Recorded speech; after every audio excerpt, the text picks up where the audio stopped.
This is Candy with the Candy Foot Club, and today I am pulling out some rotisserie chickens that I had in my freezer that I had picked up at Walmart when they were marked way down to just over $2. And I will be throwing them into this large kettle and making chicken stock. So I have my canning jar full of garlic, and I am just adding in a liberal amount of garlic. I love jars, and I just have this old salsa jar that I keep my black pepper in. In goes some black pepper. Next, I'm going to put in a good splash of apple cider vinegar. It helps to pull the goodness out of the bones and into the broth. And of course, in goes some of my pink Himalayan sea salt. Now I'm just going to let this cook throughout the day. I am just making sure the kettle is filled all the way up.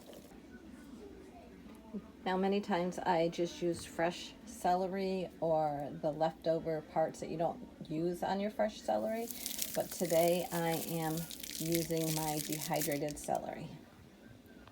And the same thing with the carrots. Often I will use the peels or the leftover parts or some fresh carrots. Today I'm using my dehydrated. And some dehydrated onions and leeks. Now I will just let this simmer throughout the day.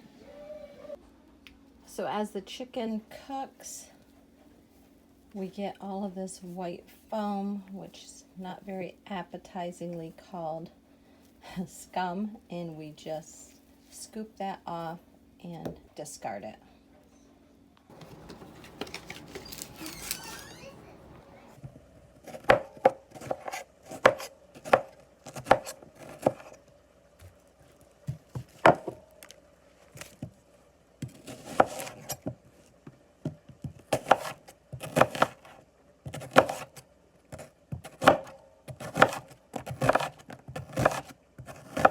And today is Sunday. I am just prepping up some food. I have some parchment paper, which I'm going to put into the bottom of my Pampered Chef pan, the one that fits right into my new air fryer oven combination. And I have some hot sausages here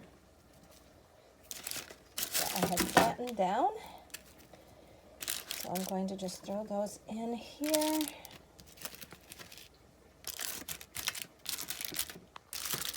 And now I'm just going to top it with my chopped onions and peppers. Throwing in some butter, and then adding in some Himalayan pink sea salt and some black pepper. Okay, let's turn on the oven. Let's get cooking. We're going to choose the top today, and just going to turn this knob to get to bake, and then push the knob and push it again, and it is on preheat. So I also have some sauce cooking for some spaghetti and some chili this week. And I have my big canner filled with 5 rotisserie chickens that I have purchased at Walmart at around $2 a piece. I've had them in the freezer. I've pulled them out and thrown them into my big kettle. Then I dropped in some dehydrated onions, carrots, and celery, and you can see that those have rehydrated really well. I'm going to make some broth and debone the chickens, and we will have a lot of that for this week also. Okay, you can see that my dehydrated vegetables, my carrots, my onions, and my celery are really rehydrating well.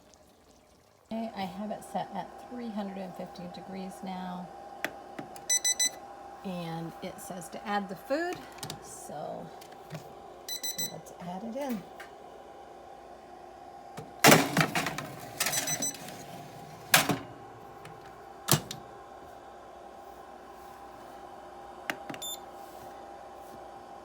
click the big button again and the timer begins.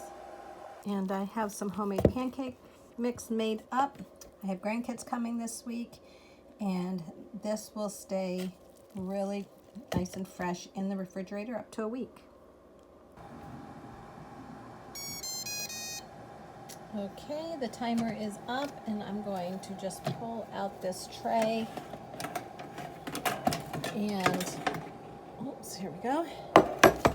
And then I'm going to turn my sausages and stir everything up.